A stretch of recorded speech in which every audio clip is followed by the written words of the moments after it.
Okay, we'll go ahead and get started. Welcome to the Tuesday, October 22nd, 2024 meeting of the New London Planning Board. Just a reminder, everybody, that you're being recorded. All right. First up, we are going to talk about a tree cutting at 295 Lamson Lane. Who would like to talk about that? It's all you, John. Can you come up, John, and just hit the button so the mic goes to green?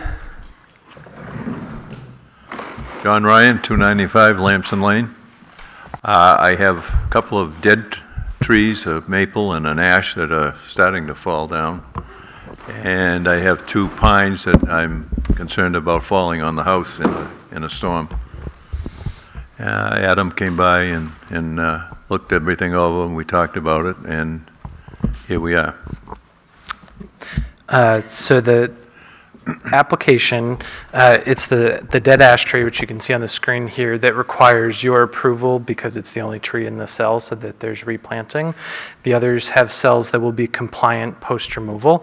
So in this cell, John needs to replant 10 points, and so what we had discussed was a 5-point area of blueberry bushes, and then 5 points of a tree off the New Hampshire native species list, which Cara gave him last week when he was in the office.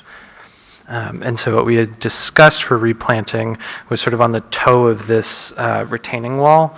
The 5 points for the blueberries, it's 4 points per 20 square feet, I think it is. Now I'm questioning myself about the square footage calculation of the blueberries.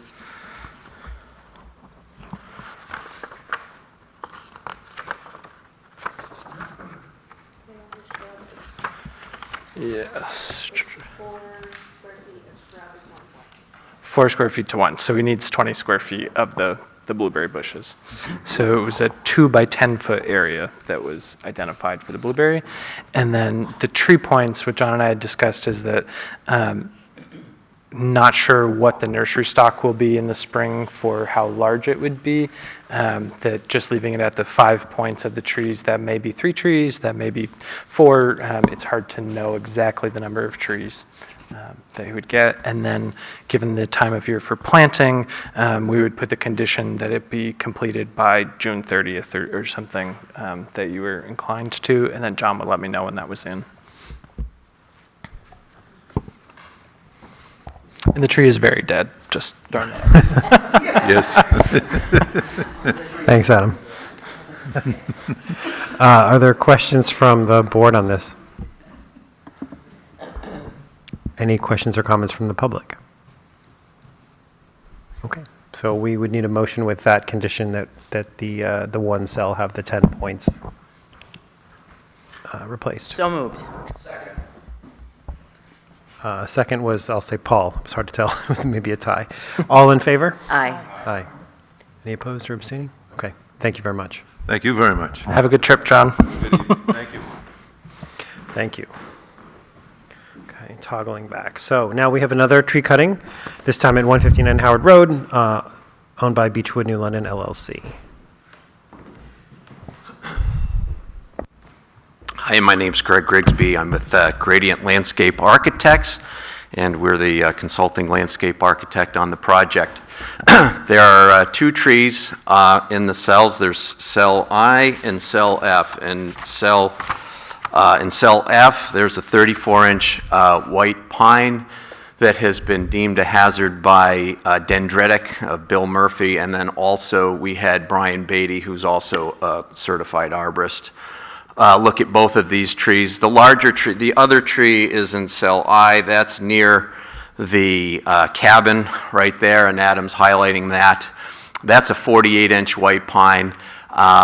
It does appear that there may be some old metal in it, but that's not necessarily the issue. It's just a very large tree next to a structure that's going to see a lot more use.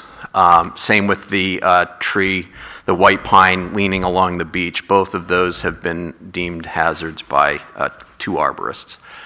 Those trees will knock us down below the 25-point required threshold. Therefore, the proposal in cell I is to plant 2 6.5 to 7-inch caliper trees, very large trees in the nursery trade.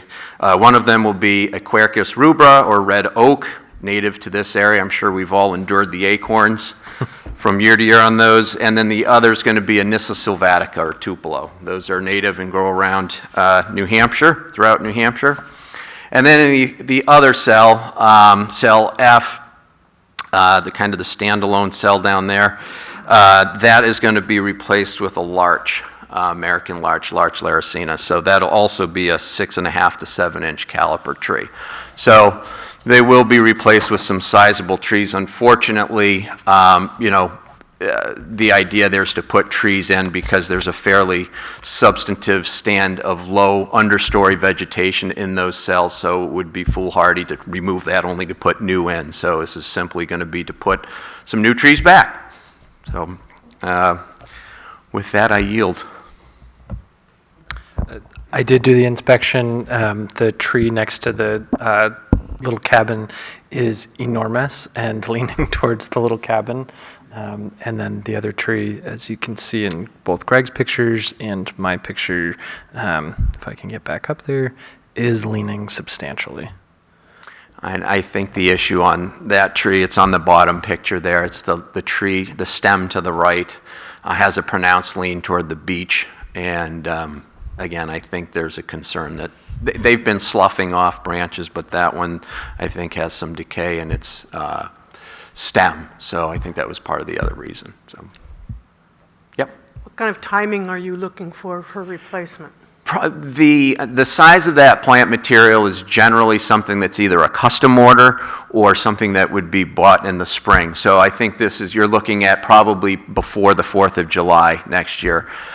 Given the activity that's going to be taking place on site, there are some work to that structure that Adam showed that will be occurring over the winter, as well as another smaller structure behind the waterfront buffer line. So there'll be quite a bit of activity there. So the intent will be to get these trees in when we have reliable electricity and water to those trees. Putting in a tree like that are tens of thousands of dollars. So we want to make sure that the conditions are correct for putting them in. So we need to make sure we have water there and electricity to, for the irrigation to water these trees. And so currently, other than that little almost storage cabin, the property is vacant. The house that was there was removed. So there's no utility down at the lake. Is this the Patterson's property? Yeah. Was the Patterson? Yeah, yeah. The dock was just recently rebuilt through DES wetlands. So, yep. Other questions from the board? I have a question, but it's more for you. Just, Yeah, just okay, learning that's process fine. here. How does that work with, obviously, understandable, yeah, that's a large tree and needs a lot of work. How does that work with long-term? Like someone plants something, it doesn't get taken care of, it's dead within a year. How does that work with our process? So then to remove that tree, they would then be back before us for the removal without having the points, so then they Gotcha. would... Okay. Yeah, the interesting thing about New London's ordinance is that they include dead trees in the calculation, which most towns don't. So that does require you to come back if that tree doesn't survive and you have to take it out. So it's a unique little tidbit of for what New London has in their ordinance. And if it's a short-term issue, I mean, most nursery stock comes with some level of a guarantee, right? That the Most installers will guarantee a plant for one season. And so I'm not sure what the design architect is required on this, but the industry standard is typically one growing season from the time it goes in, 12 months. Yeah. Good questions. Thanks, Aaron. Thanks, Adam. Yeah, Charlene. Is there a way to know what killed the tree? These trees are alive. They've just been deemed hazards by certified arborists. So they aren't dead, but the issue with that one is it's been sloughing off branches. There's some decay in the stem, and it's got a pronounced lean to where people would be on the beach. And then the other one is adjacent to a structure. There's going to be some work around that structure. That's not necessarily the impetus for removal of it.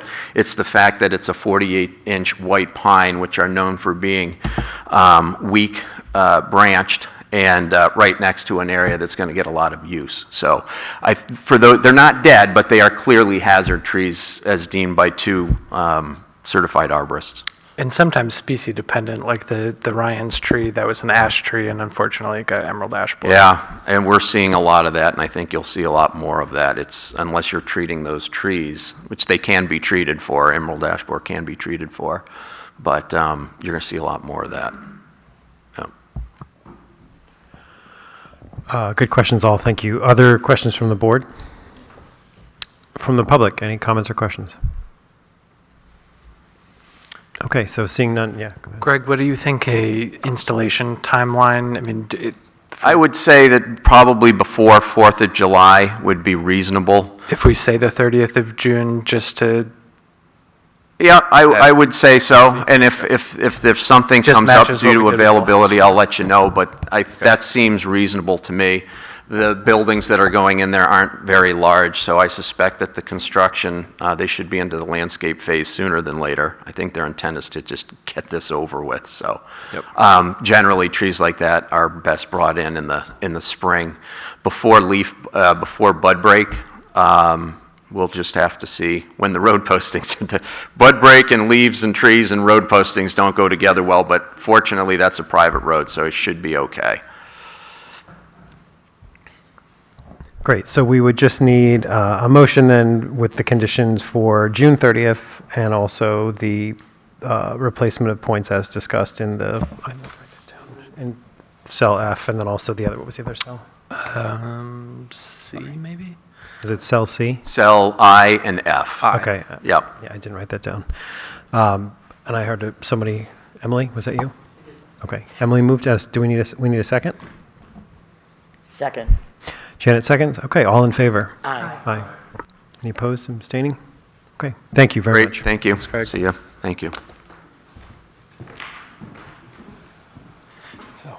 So, let me get the CIP. Do you want me to just say the minor things? Yep, Okay. I'm talking about CIP.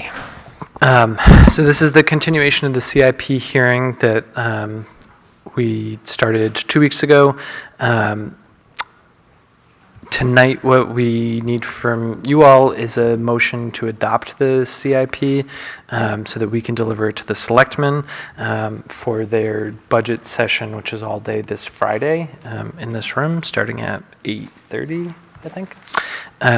So the only thing since the last meeting that changed, I found a typo, that the replacement fiscal year, as you'll remember in the discussion about the tanker truck, the expense was moved up from fiscal year 28 to 26 because they are going to be doing a chassis refit as opposed to buying a whole new truck.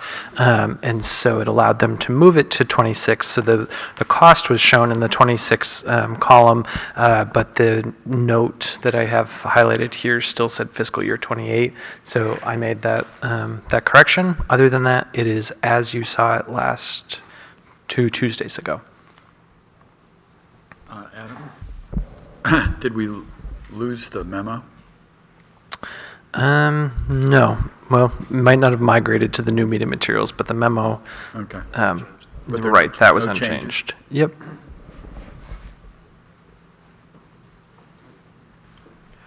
Thanks, Adam. Are there questions from the board on what Adam just walked through just now? Okay, and as this is a continued public hearing, are there questions or comments from the public? Okay, hearing none, seeing none. We would need a motion then from the board to move this, to adopt the CIP, that is. Okay, Mary Ann motioned. Is there a second? Second. Emily seconded. Thank you. All in favor? Aye. Any opposed, abstaining? Okay. Thank you all, and thanks for all the hard work on this. And also just to mention there, I don't believe I received it, but I heard that Russ Moore from the bike committee sent something late in the afternoon today. Just wanted to put the bike committee's support behind the update to the sidewalk plan that was incorporated at the last meeting. So they asked that we note that. Yes, thank you. I forgot that. Long day. Yes, so thank you all for that and for all the hard work on this, Adam, and for all the committee members as well. So thank you. Okay, so next up, we're going to talk zoning. Did you want to do an intro to that? Yeah, so we have folks from Colby Sawyer here tonight who I'm sure will jump up shortly, but we are also going to try to get their lighting consultant on via Zoom.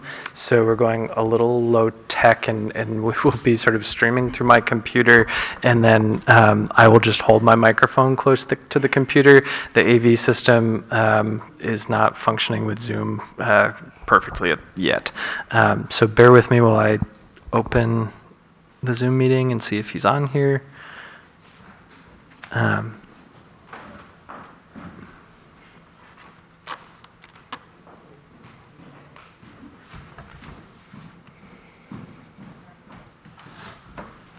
let me see if...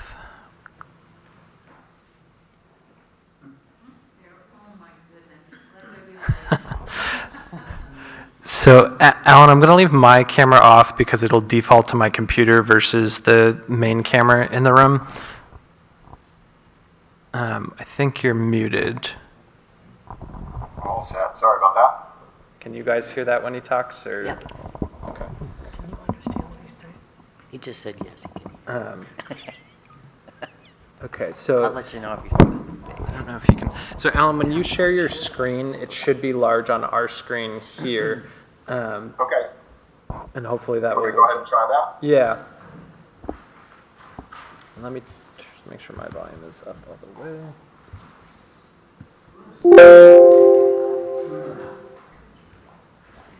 Can you guys see that? Yes, we can. Can you guys hear? Perfect. Can you guys hear in the audience at all? Okay. At least all of the audience is part of, they've seen the Right. presentation. just mouth along. So am I ready to go? I think so. All right. Thank you. I apologize. I can't be there and a lot of traveling with me, but thank you guys for taking the time. Alan, sorry, to interrupt really quick. I think Laura is going to speak briefly. Sorry for that, Alan. Hi, I'm Laura Sykes, and I'm the interim president at Colby Sawyer College. I'd like to start by providing a bit of context about the college's enrollment and financial situation. Our undergraduate enrollment has dropped from 1,150 students in 2015 to 670 this fall. Our net tuition revenue per student has fallen from $11,867 to $8,724 during the same period. In 2013, 16, and 18, we downsized our faculty and staff and cut academic programs in response to falling enrollment and the rising tuition discount rate. In 2019, we enhanced our partnership with Dartmouth Health to help them meet their workforce needs. We added health-related programs, including a Bachelor of Science in Nursing, Accelerated Bachelor of Science in Nursing, bachelor degree completion programs, and 5 graduate programs that are currently still in the startup phase. We built the Janet Udall 52 Center for Health Sciences to support these programs, which opened this fall. Unfortunately, many other colleges have added nursing and other health-related programs and built new buildings to attract students to their programs. All colleges have arrived at the beginning of a demographic cliff, which has been predicted for several years. It describes a dramatic drop in the traditional college-age population due to the U.S. birth rate dropping during the Great Recession of 2007. Colleges have endured periods of demographic shifts before, but what's different about this one post-COVID is that many students are just choosing not to go to college. The landscape of higher education has been and continues to be a real challenge. Several colleges have closed in New England in recent years because of the pressures that I described, and we're trying our best not to be one of those. We currently employ 205 people full-time and pay the town of New London $359,000 a year in property taxes. Closing the college would certainly be felt in the town. Growing enrollment is crucial to the college's success, which is difficult given the competition for students in this environment. One way that we can grow enrollment is to add varsity sports, because then we can recruit teams of student athletes. We are adding 2 varsity sports this fall, men's lacrosse and women's softball. And we can add these teams because the startup cost for the program and the cost to put lights on the field have been donated. Approximately 46% of our students are college athletes, and these new sports will add approximately 50 new students to the college. Adding these 2 sports, however, emphasizes a need for lights on the turf field to be able to accommodate the athletes' practice and contest schedule. And our athletic director, Jen McKillop, will discuss the student-athlete experience and describe the lighting program we have in mind.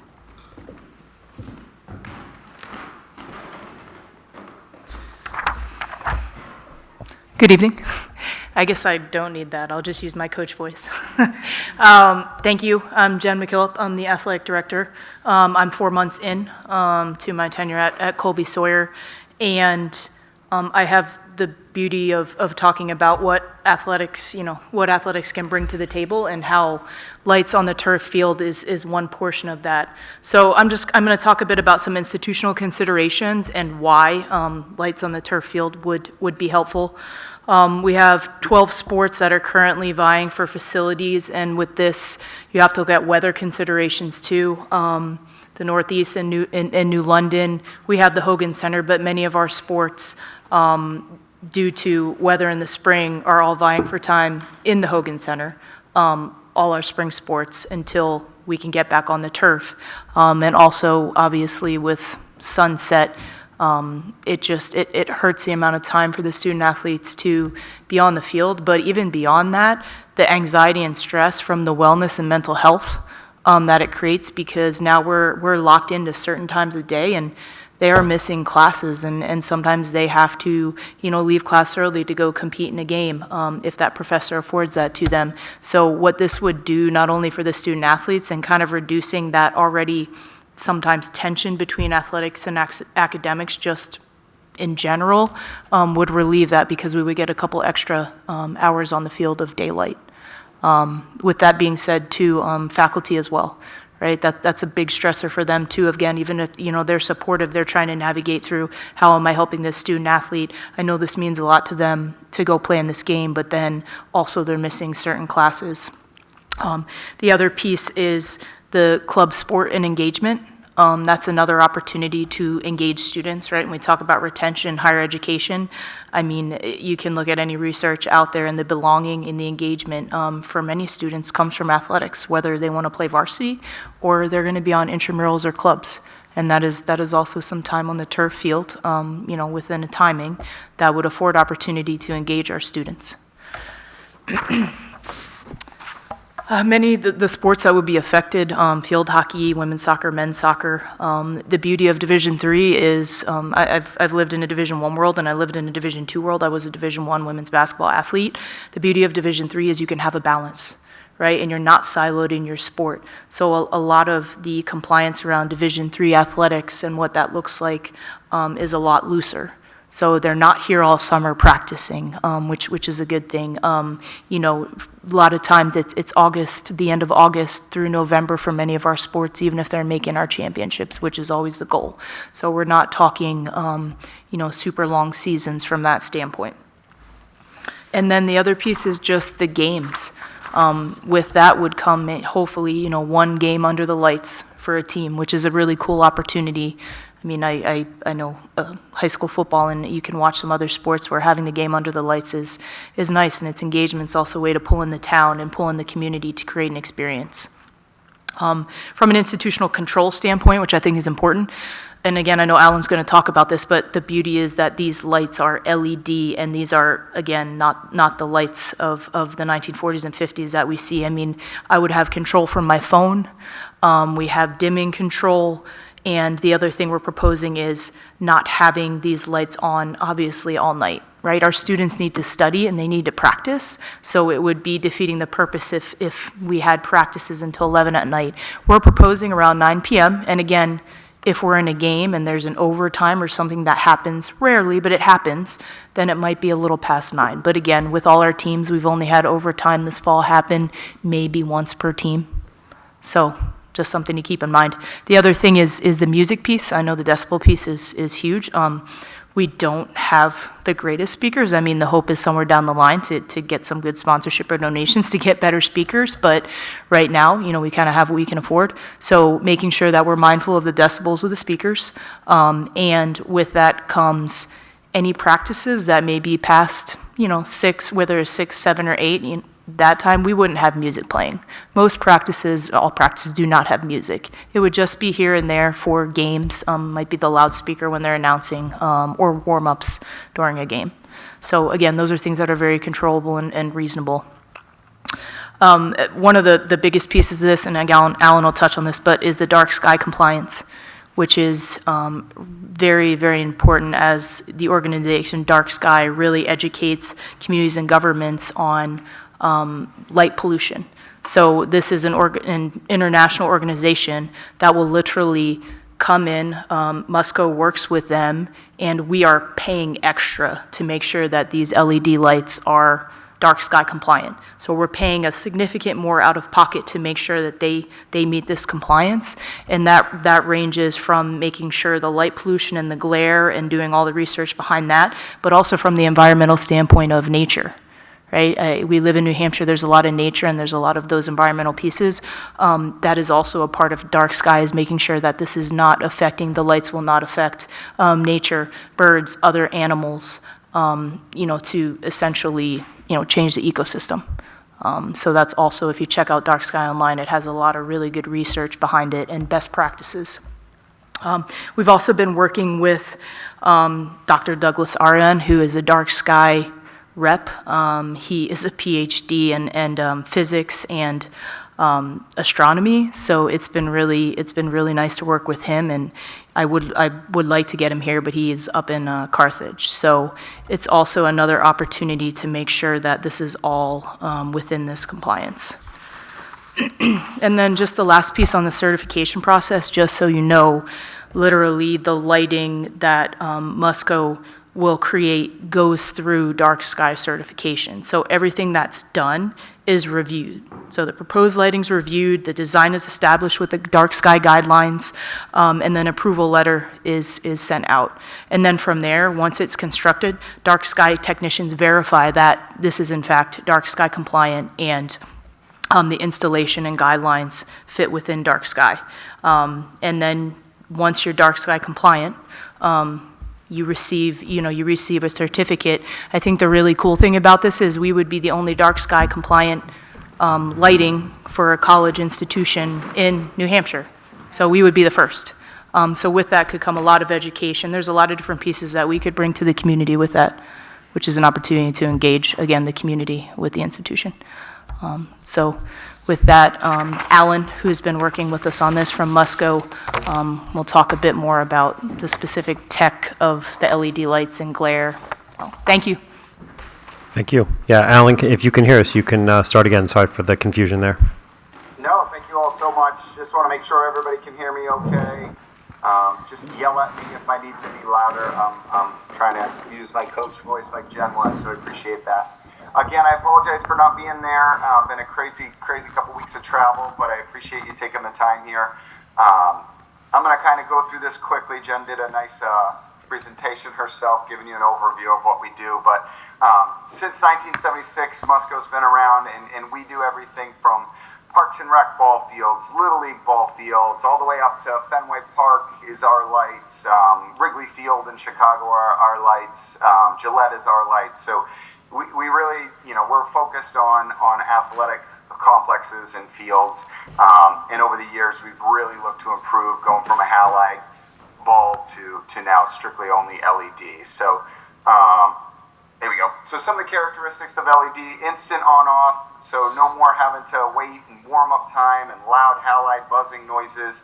You get the instant on-off capabilities. Light show capabilities, we're not going to have that in this project, but also dimming capabilities, so we can drop to 25-50% if there's end of game and you're just trying to clear out. If they wanted to do a little work on the turf field, At night, you can do that at 25 or 50%, so you're not needing to blast the light. So flicker free, saving some cost energies. These should last for a very, very long time. And then obviously the spill and glare, which we really pride ourselves in, and I'll show you over the years how that's improved. But we do think the LED now and the Musco lights are better for players, neighbors, spectators, the night sky, and your budget. And this is just a view of Gill Stadium in Manchester, New Hampshire, where they play soccer and baseball out here. So these are our lights on that field. Our system is a full 5-piece system, all the way from the base, all the way up to the top to the fixtures themselves. The fixtures are factory aimed, built back in Iowa. You don't have to individually aim the fixtures. It's all aimed to the center of the field by a laser. We have electrical components enclosure about 10-15 feet above grade, where most of the guts of the operation is located, the drivers, the fuses and things like that. And then we can also provide a stamped foundation design as well for the base and the installation for our foundation. So that's a look at the system.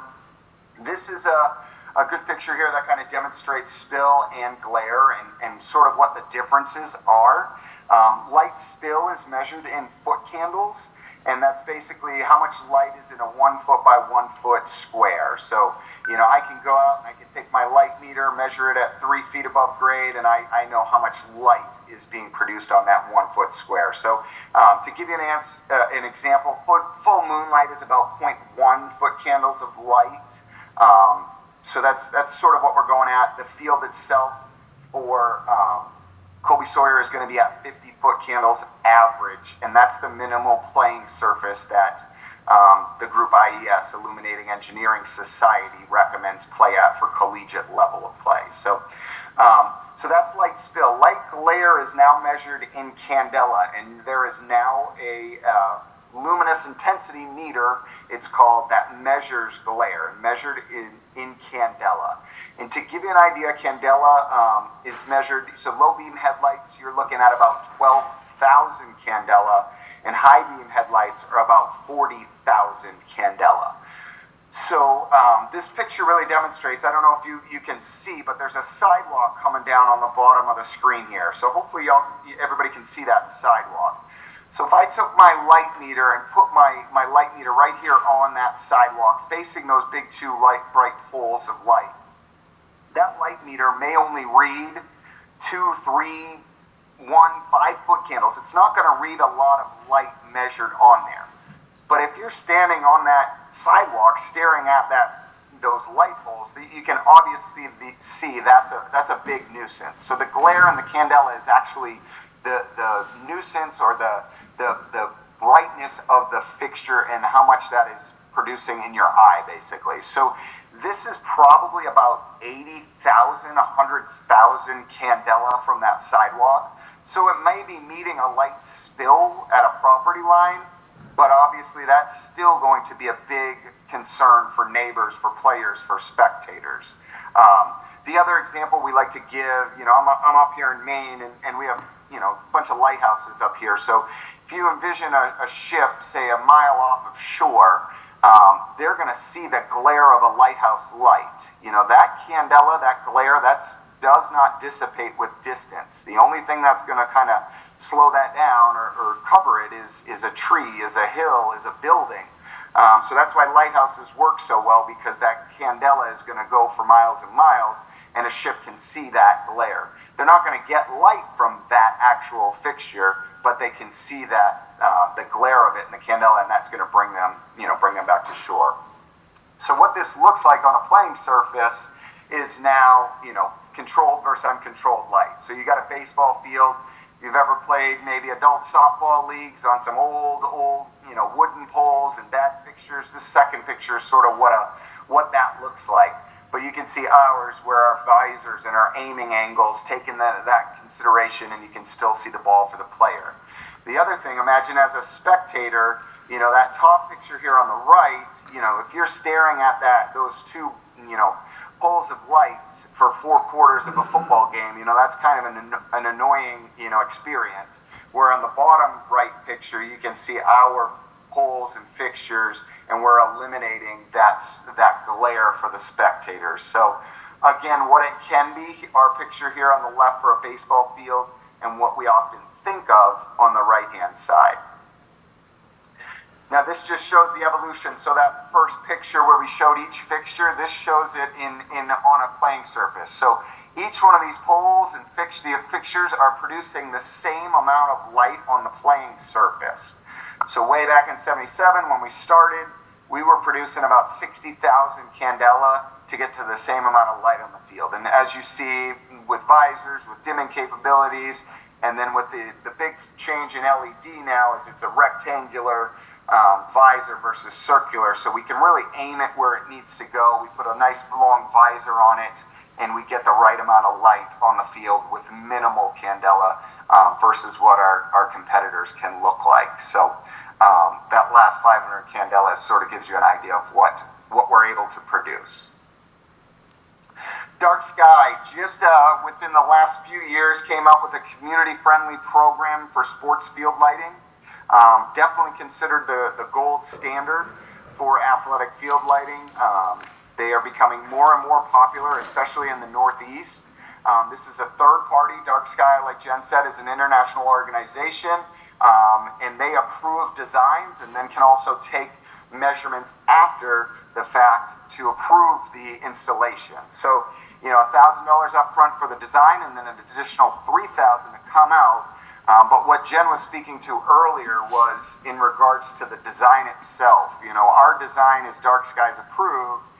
It requires, longer visors, sometimes taller poles to get to the right aiming angles. And actually, a lot of times we end up using more fixtures at lower wattages to get the right amount of light that we need, but minimize the spill and glare requirements that Dark Sky has. And the Dark Sky guidelines are 1,000 candela at the 150-foot mark beyond the field. So, like I had mentioned, 12,000 candela is low beam headlights. This is about 12 times less than that at the 150-foot mark beyond the field. So we just recently completed a large project at Bowdoin College in Maine. 5 fields, the entire complex was Dark Skies approved. The town of Brunswick was really, really on board with that. And they said, we're not going to go through with this project unless it's Dark Sky approved.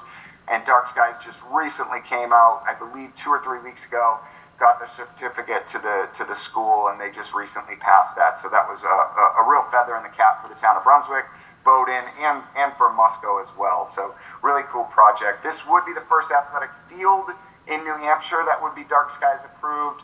I believe there is an ice rink that is Dark Skies approved at one of the private schools in Wolfboro, New Hampshire. So really cool for Colby Sawyer to get the first athletic field approved here in the state. And this just gives you a couple examples. So this was a really cool picture because it's in Concord, New Hampshire. This is our mini pitch system on the left-hand side, and 2 poles with 4 fixtures on the right-hand side for a basketball court. So these are brand new LED fixtures on the right and our LED fixtures on the left. Again, only 2 fixtures here compared to their 4. And we've got a brighter white light, 5,700 color temperature, and you get about 20-foot candles of light on the field there versus maybe 5 or so on the basketball court. But just shows you the difference. And like I said in the beginning about that glare not dissipating, the right-hand picture is us looking at the basketball courts dead on, and you're maybe, 200-300 feet away, and you can see that glare is not going away no matter how far back you go. Versus on the left, I don't know our distance here, maybe 150, 200 feet, and you're staring at our 2 fixtures and our pole. Now you can see the court's lighted, but you can see that glare is not going to reach back to you. And briefly, just to give you an understanding of pole height and pole distance, so we go right to the center of the field. So this top picture shows you the importance of pole height. So aiming angles are very important. The higher you go, the further down you can go. So you're not changing your aiming angle. The lower, maybe 50-foot, 40-foot pole now changes their aiming angle, and that light is now going all the way to the house and the neighbor. And then pole distance, the further setbacks you have, the taller the poles have to be to meet that light on the field. So this is the lighting design that we have right now. It gives you 50-foot candles average on the playing surface. It's a 4-pole design, 90-foot poles at the moment. We've got some 1200 900s again to get to the dark sky approved. Typically this would probably be 1500 watt fixtures, where here we're doing a little bit more fixtures and a little less wattage to get the light that we need. This is again something after the fact. Is once the install goes in, we can come in and then measure it. I go to each one of these spots and make sure our light readings are going to be accurate, and we get an average of 50-foot candles and a good uniformity as well. I believe the uniformity here is 2 to 1, meaning you can't have 70-foot candles of light on the right corner and then on the left corner be as low as 30 or 25. So we like a nice uniform look to the field. This is a great picture of our light spill. So again, spill is measured in foot candles, and the red is where we were getting to 0-foot candles. So you can see that light dissipates. Again, this is the light levels where you can take a light meter reading and go out onto the roadway here. You'll be getting a 0. Come out behind the track, you'll be getting a 0 here. And even again, we got a lot of questions after an install saying, it's really dark on the corners of the track, and we say, yep, that's what happens because we're aiming that light on the field. You're only getting 0.5-foot candles of light on those corners of the track. So the goal is to light the field and minimize that light everywhere else. This is the candela reading. So this was, you can see the candela is 1,000 or less at the 150-foot mark. So we've got an oval here around. You can see our highest reading in green on the right is 983. We've got some 900s on the left. But again, this, even by the time it reaches the roadway, you're under 1,000 candela due to the requirements. So, couple pictures, local projects here. This is Plymouth State, 50-foot candles of light onto the field. This is not dark skies approved, but again, you can still notice the cutoff with the light and the uniformity on the field as well. This is Bowdoin College. This is their practice field, so a little less light on here, 40-foot candles of light.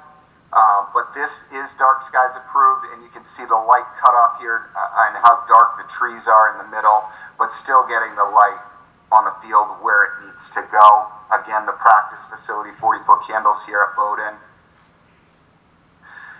This is their baseball field, dark skies approved, again, at Bowdoin College. This is actually 70-foot candles of light on the infield and 50 on the outfield.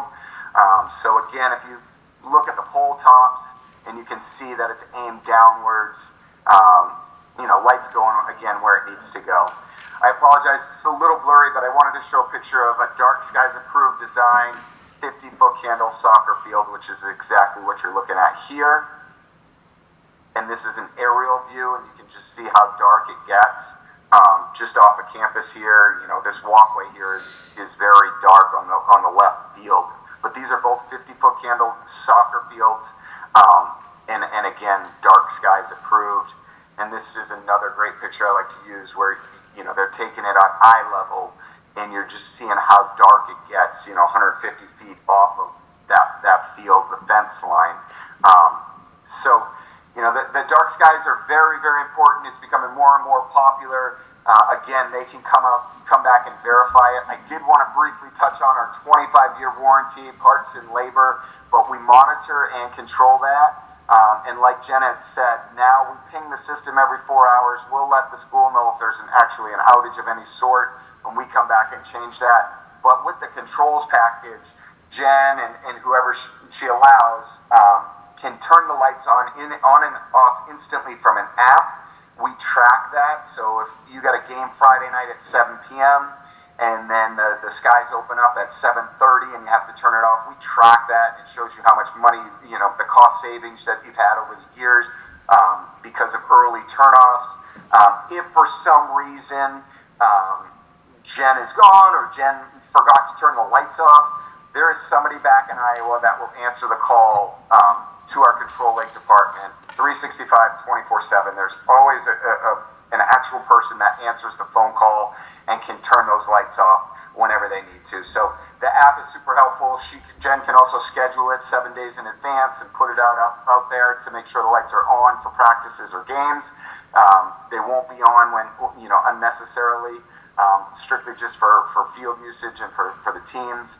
But it's really nice. I used to be a Parks and Rec director, and God forbid when an umpire or a ref forgot to turn off lights, I'd get that call at 11 p.m. on a Wednesday night and have to drive back in to turn the lights off. So really nice that you're trying to keep to that 9 p.m. curfew. Maybe some overtimes here or there, but she can always turn those lights off instantly and doesn't even need to be on site. So again, thank you guys for taking the time. If there's any questions, fire away. Thanks, Alan. Are there questions from the board about the presentation?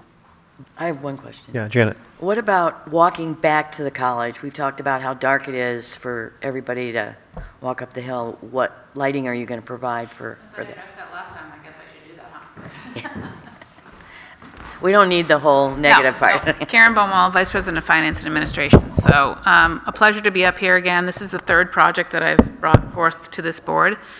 And I hope that you appreciate that the projects I bring to you, I bring with pride, and I will make sure that they are done appropriately.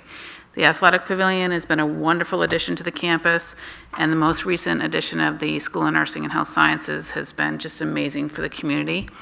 And I will commit to you that we will do what is right. In terms of looking at this building, or these lights, we want to make sure that we are investing the extra money. It's going to cost us between $25,000 to $40,000 extra to do the dark sky, and we are willing to do that because we want to do this right.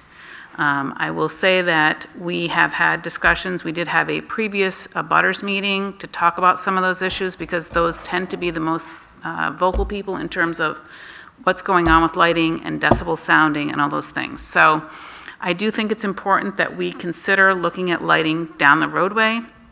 And it was also brought up at the meeting at looking at Lot K, because those are the areas, Lot K in particular, is an area that produces a lot of light pollution that is invasive here, not only to our abutters, but to the community. So we are willing to put forth a request to see what the extra cost would be to do that. We can't commit that we can do it all today, but we would phase that in, and we're in the process of doing that. We started looking at some of the work with Adam in terms of what it would take to look at what we would need to modify, and he had suggested that maybe we bring in kind of a sound engineer to look at the decibels and the noise for the abutters. And I actually didn't think we could do this. So he's like, oh, it's homecoming. I'm like, oh my God, that's like tomorrow. I'm not sure we can do that. But we were able to do that. I had a contact on campus, and she had a contact who's done some work at Colby Sawyer in terms of our AV equipment.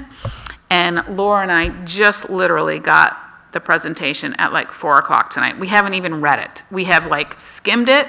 Most of the words in it, I have no idea what those even mean, to be honest. So we're going to digest it and unpack it. And we were also given a comparison to a site in Manchester. I don't even know if that's comparable, but it is another site. So we are going to look at that and come up with recommendations on how we could make the town more friendly in terms of the light and the usage and the sound, particularly for the abutters. So we are willing to work. We do not want to have a situation where we're putting forth a petition with 25 people in town. 25 people is not a representation of what we want for Colby Sawyer. So we really want to put forth how we can work with you and this board to come up with what we think is best for the town and for the college. As Laura indicated, we have some tenuous times right now, and we are fighting with other colleges, and I am a winner. I want to win. So we can only win if we can increase enrollment at Colby Sawyer. We're doing okay, but we are not where we need to be because there's 5, 6, 7 other colleges in New Hampshire alone that want our business, and we don't want that for Colby Sawyer. So we're willing to work with the board. I think we've put forth a timeline, at least now, we're still in October, that we're hoping we can get to a place where all of you agree that this is what we want to put forth in the ballot and you can support it. and we will do our due diligence to go out and do the marketing for it. Laura's already got a couple engagements that she'll be talking about in the next couple weeks. We're not hiding anything. We need to tell people that we really need to have this happen for Colby Sawyer, but we are cognizant of the abutters and what we can do to support them as well.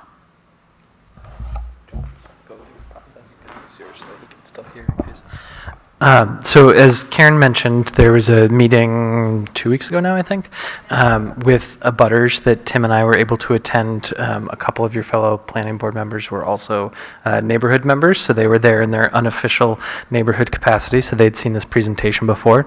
And so since we had sort of a preview of the presentation and heard some of the parameters that the college was willing to work within, I started to put some language together for a potential zoning amendment.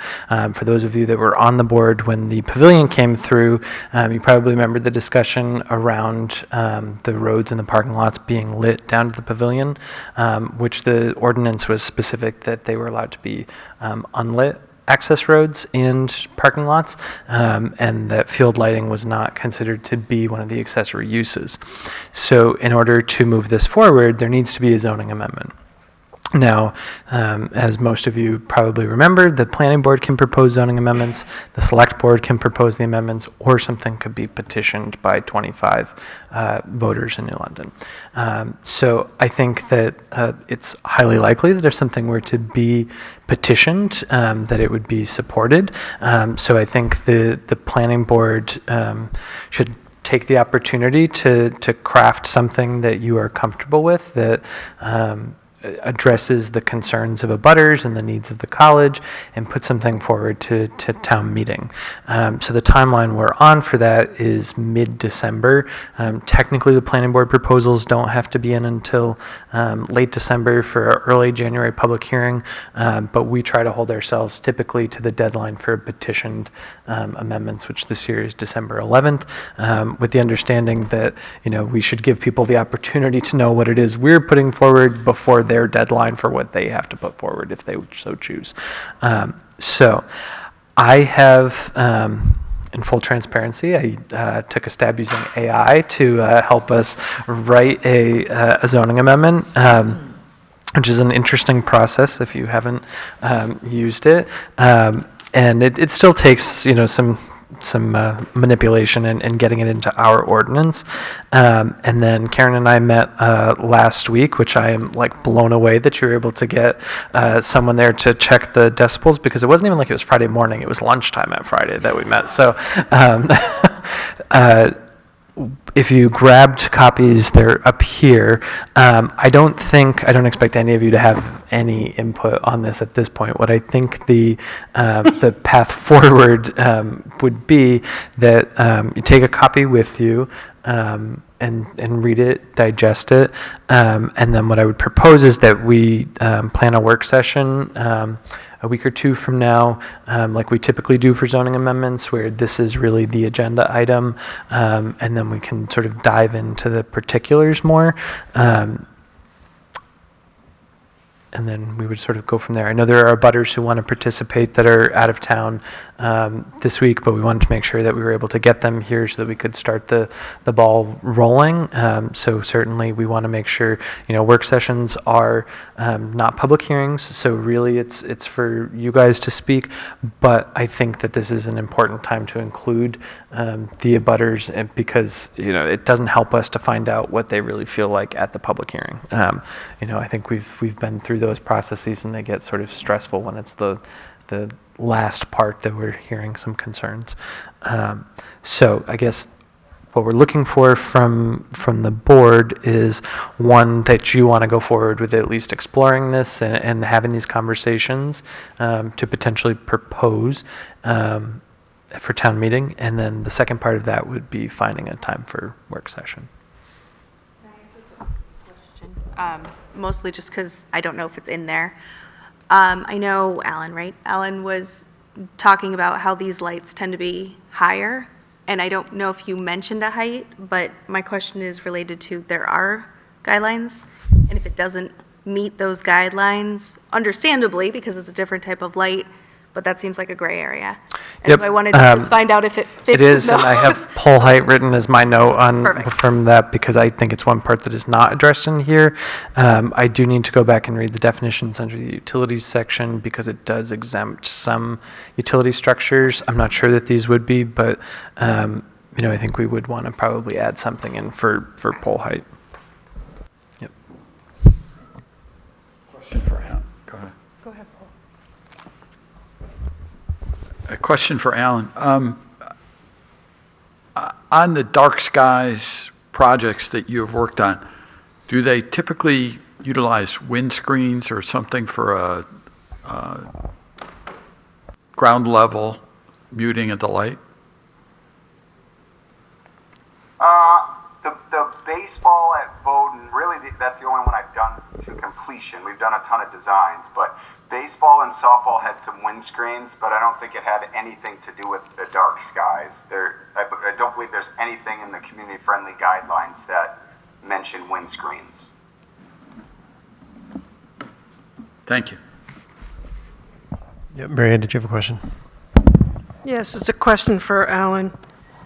In your presentation, you mentioned that there were some potentials for characteristics as a result of the LED lighting and the night sky and all of the other aspects you mentioned. What would be required to pretty much guarantee those benefits? I'm sorry, the benefits of what? I think I missed it, the first part of that.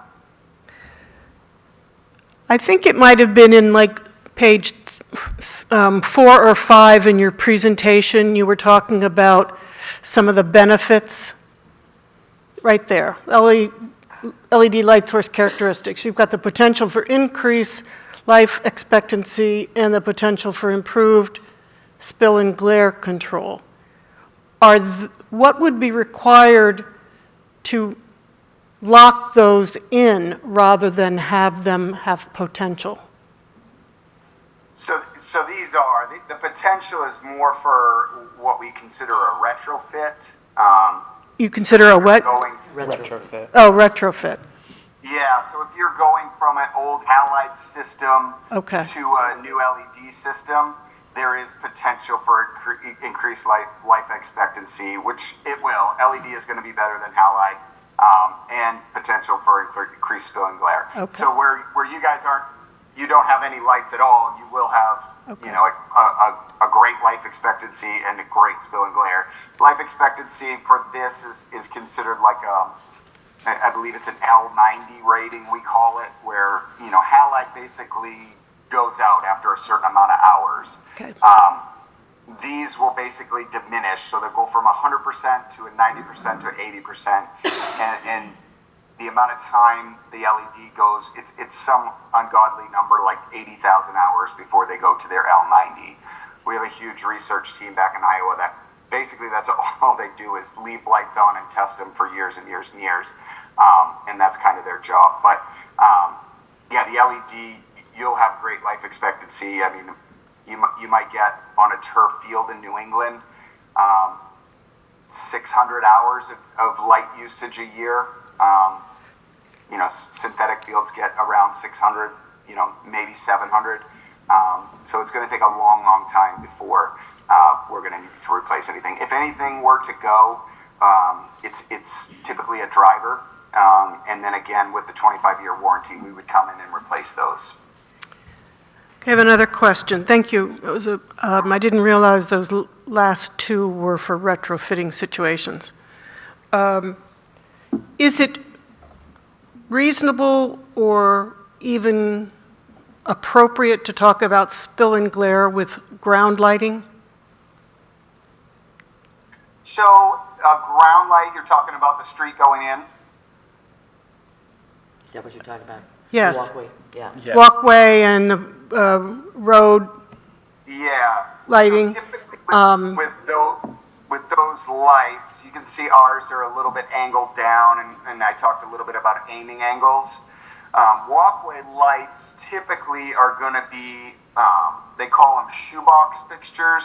So imagine it just goes straight up and it's a right angle and the fixture is aimed straight downwards.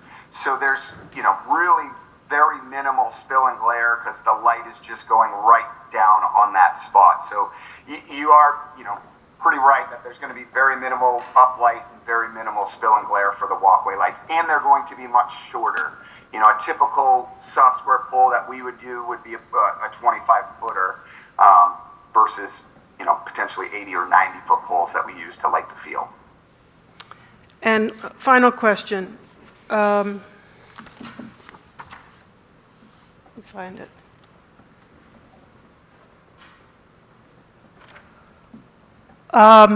What about, I think I'm trying to understand the impact of the lighting system, say on the outfield in a baseball field. Are the lights higher? Are the lights stronger? What is the impact of trying to light the back end of the baseball field? Oh, that would be a lighting design question for my engineer to see if they could get it. You're talking about just throwing some fixtures potentially on the back end, Yes. of our S1 or S2 pole to get a little light to those fields, the baseball field behind it. Yes. So there definitely is potential. At the Bowdoin Dark Skies job, we did have a lot of shared poles. It would be a question for our engineer to say, hey, look, we want a little bit of light on the outfield of the baseball field. I envision what would happen is we'd take, this is S1, I don't know if you can read it, but we'd take S1, we'd probably push it back a little bit closer to the outfield of the baseball field.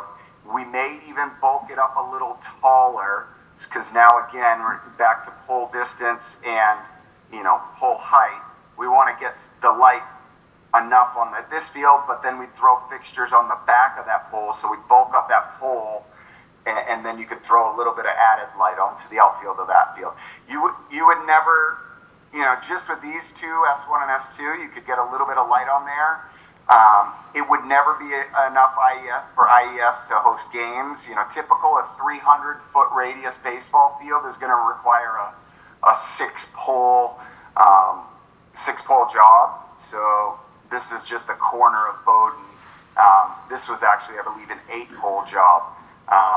So you wouldn't get enough to light it for gameplay, but you might, you could be able to run a little bit of practice on the outfield or things like that. But there is the potential for that, yes. Okay. Thank you. Can I make a clarifying comment? Just for clarification. Laura, come to the mic. Sure.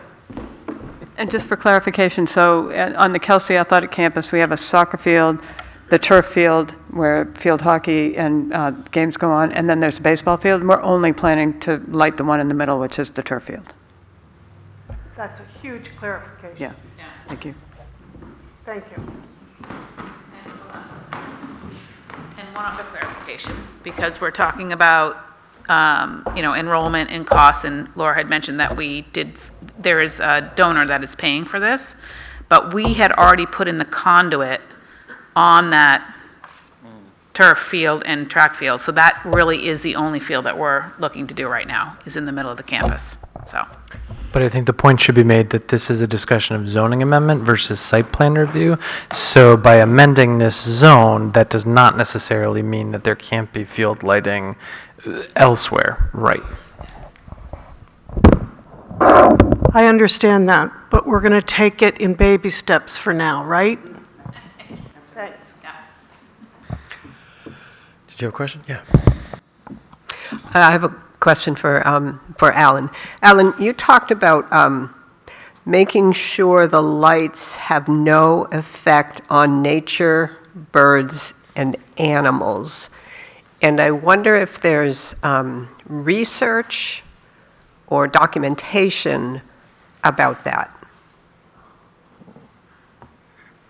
So dark skies would be the best place to check with that. I would assume in this area, probably not as much, just because the Dark Skies Community Friendly program just started a few years ago.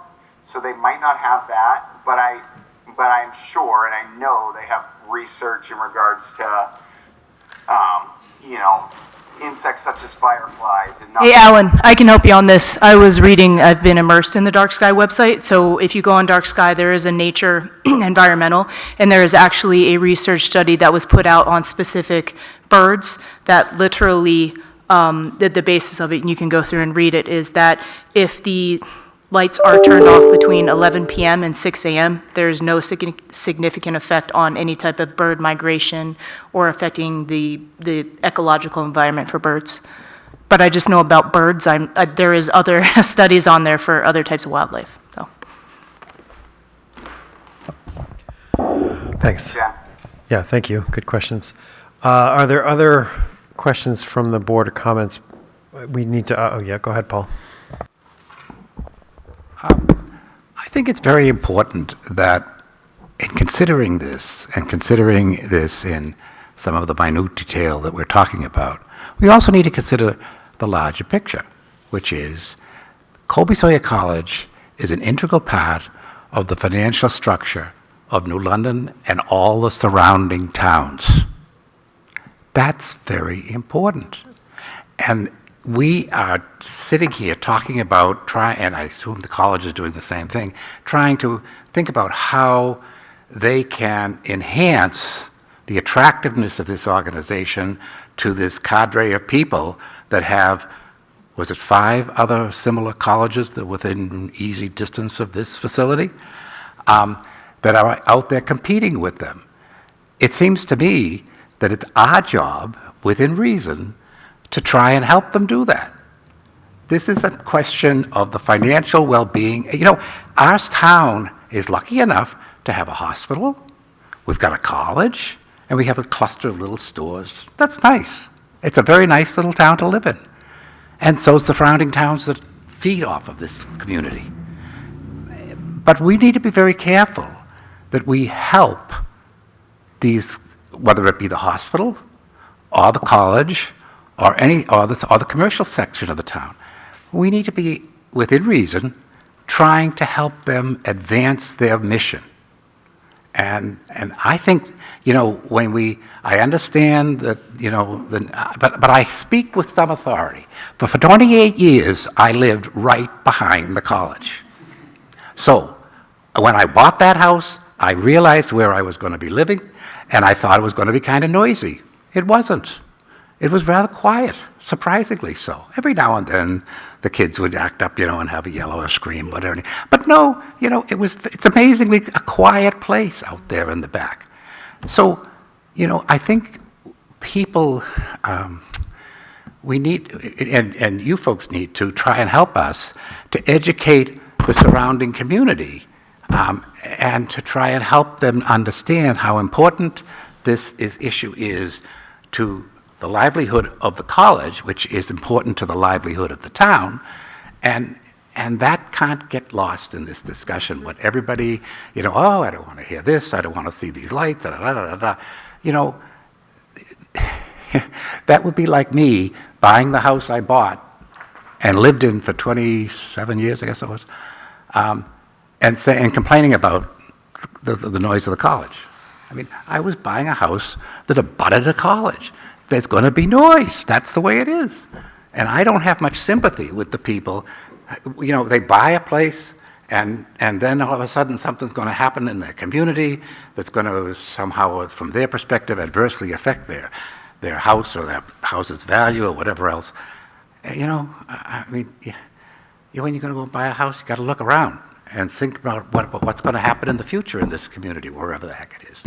So that's my little rant about this issue. And just to say that I think our responsibility as the planning board is to, yes, try to be even-handed about this, but also not to get caught up in some kind of, you know, minute little detail, which could crumble the whole enterprise and the whole application. Thanks, Paul. So it sounds like you're in favor of drafting an ordinance. Are there other folks on the board? I just want to make sure we get a feeling for kind of what Adam discussed in terms of, do we want to move ahead with proposing some language here? Does it make sense to you all? I'm seeing heads nod.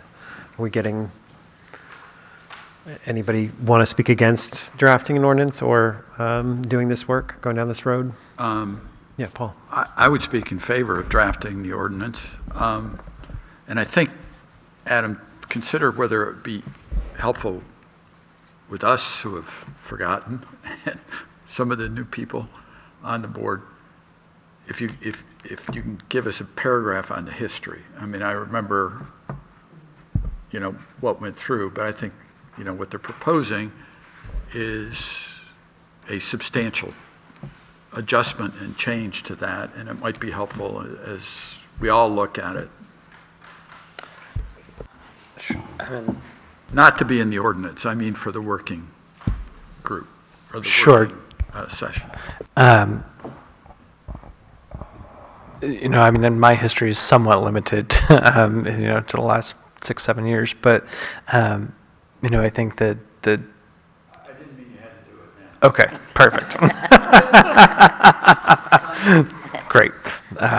We can do that, yeah. Yeah. We didn't have video then. Right. That's a good point, Paul. Thank you. Yeah. Oh, yeah. Sorry, Janet. I think it's really important that this happen, and I think it's important that the planning board put forth the amendment, not the selectmen, the planning board, because the planning board is responsible for the zoning ordinance. And I think it's important for us to look this over, tweak it if we have to, but then put it forth to the voters. Yep, and thanks, Janet. And all I was looking for, and again, I think I've gotten it, but it's just got, the vibes from the board that we want to move ahead working on this. I think seems like it's unanimous that we all would like to do this. So again, I'm doing kind of spot checks on heads. But yeah, Emily, did you want to say something? Quick question. Please. Do I have to recuse myself because I'm in a butter, or am I okay? Not from participating in the, when it actually comes to voting on the amendment in the end, that might make sense, although I don't think it's really required because you're voting to move it forward is not actually passing it. Your vote at the ballot booth is what does that. So I don't think it's necessary for this, but I think you can absolutely participate in the discussion as a planning board member. Yeah, good question. Thank you. So as far as timeline, what I would, I'm going to be at the New England Planners Conference next week. So if we looked to the following week, which I know the beginning of that being elections is probably a little crazy. In the last couple of years, we've done Friday mornings for work sessions for zoning amendments. So we've done like 7:30 on Friday mornings so that if people have work days, we can put a hard stop of 9 o'clock and be in and out. I don't know how the 8th of November looks for folks, but I'm seeing nodding heads, so it seems like people will be around. What do you need from the college in terms of information on participants? I think being there would be fantastic. I mean, we want to make sure that whatever gets proposed works for you guys, so staying engaged. And then I think, internal discussions, now that you guys have also, I'm sure that you've shared this with everyone else too, Karen, but just if some of the guardrails that were put in there don't seem like they're going to make sense, we want that feedback. If there are other things that you think should be added, the overtime thing is something that I keep noodling around. How do we? Yeah. Things that for instance, even sharing the schedule, that's going to be hard for you all. What are you supposed to do with that? So I think we have some suggestions. Okay. Yep. And certainly that could be things that, I can meet with you guys between now and then that we can make some changes before the 8th. And then, I would like to think if we could have something posted on the website by the evening of the 6th, that's not terribly long. So I think, 24, 36 hours should be enough for you guys to, hopefully take a look if we can squeeze in. So we would meet 7:30 a.m. on the 8th, Friday the 8th. Yep. Yeah. And let me, November. I believe in this room, but let me just check the calendar. So Emily can't make it, but other people can, correct? I don't think we'll get everybody necessarily, not that we don't want you, Emily, but, but we'll have more than one meeting, I'm sure. That's the one day that week that this room doesn't have something reserved, so I think we're good here. We could maybe patch you in through this sort of low-tech Zoom if that's something that you're interested in. That sounds more fun. Right. That should be like, what, lunchtime for you? That doesn't Right. sound so bad. Drinking On the 10th. port. Okay. So then maybe you and I can get together right after you get back. And then my guess is this would be a 1 or 2 working session situation. Yeah. So. Yeah, we've never really done these in one session anyway, so I don't think you'll be able to catch up to speed. Yeah. When do you Especially leave, Emily? Portugal. When do you leave? Just you and I might be able to connect before too. Next Thursday. Okay. So maybe you and I can get your thoughts between now and then too. Okay. Adam, do you want to book the 15th also, just in case? No. We have a police subcommittee that morning, so. And they meet here. What's that? It meets here. Oh, okay. Maybe like Monday morning, the 18th. Do that.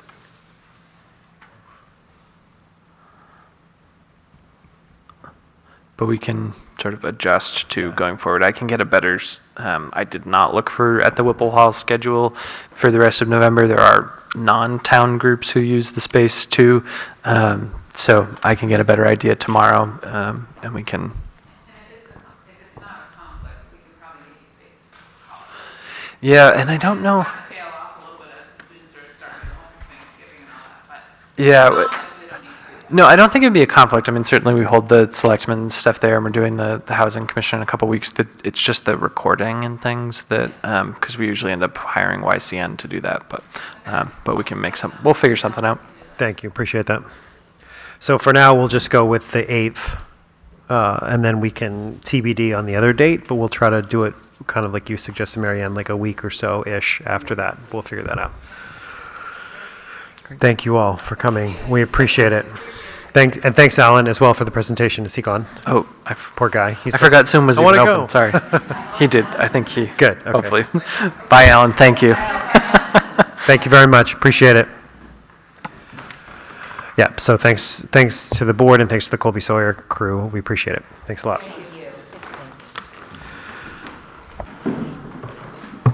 Okay, well, Just do quick updates. yeah, we'll just do quick updates. Public comment, we'll waive that since the public is on its way out. So, reminder of the 13th of November for the Housing Forum.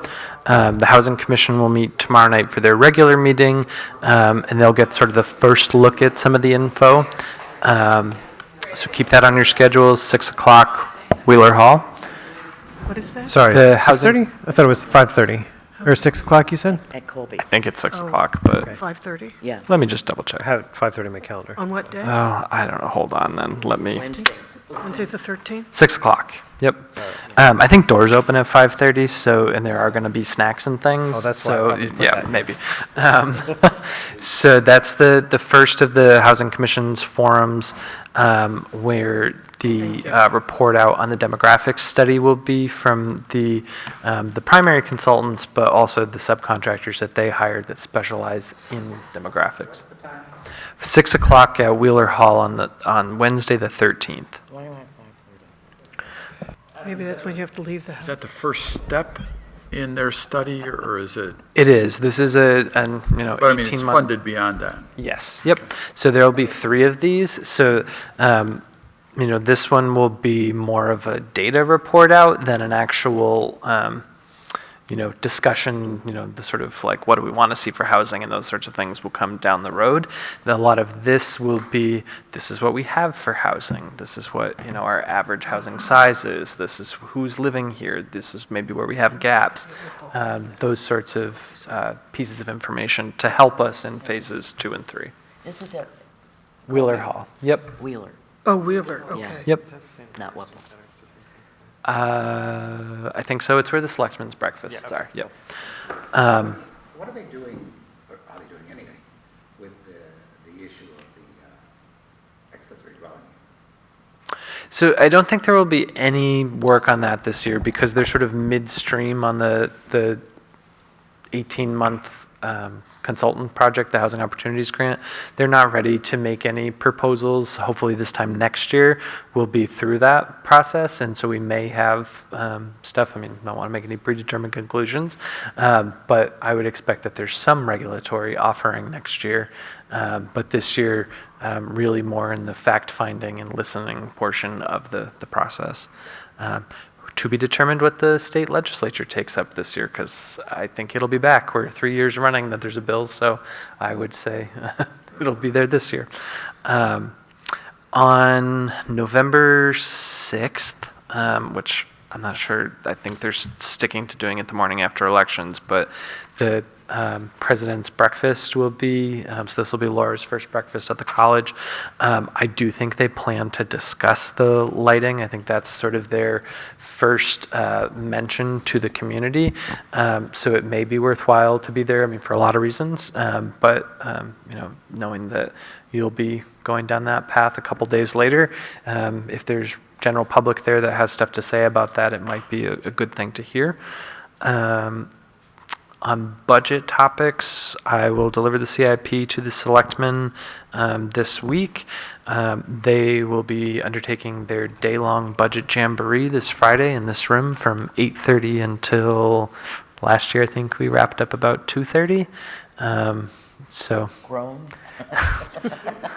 But as an employee, I will say it is so much better than going to 7 selectmen's meetings over the course of 3 months. So we very much appreciate it. And then the budget committee process starts end of... You mean for the budget committee? Right. I think their first organizational meeting's the end of November, so then that'll start after that. I can't think of any other... When did you say the president's breakfast was? I think it's the morning of the 6th. November 6th, apparently. Which, you know, 50% of the attendees will be disappointed, I guess, one way or the other. If they know. Right, well, yeah, there could be a lot of tired eyes and anxiety in the room, but... You need to make a reservation to go to the breakfast. yes. Yep. I think that's... There's have you, pardon me? If I were you, Paul, I'd just send Luke a text and tell him to sign his dad up, but he's always the one working the desk when I get my name tag, so. There's a notice in the shopper, I think it's this week, but if I can find it, I'll send it to you. And make sure you check out Pumpkin People. We have the Housing Commission's installation, but there's some good competition, but hopefully we win.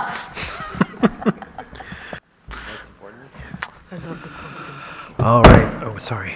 Do we have anything else? I think that's it for me. Okay. All we need then, since there is no public for the public comment, all we need now is and our next meeting is Tuesday, November 12th. We need next full meeting.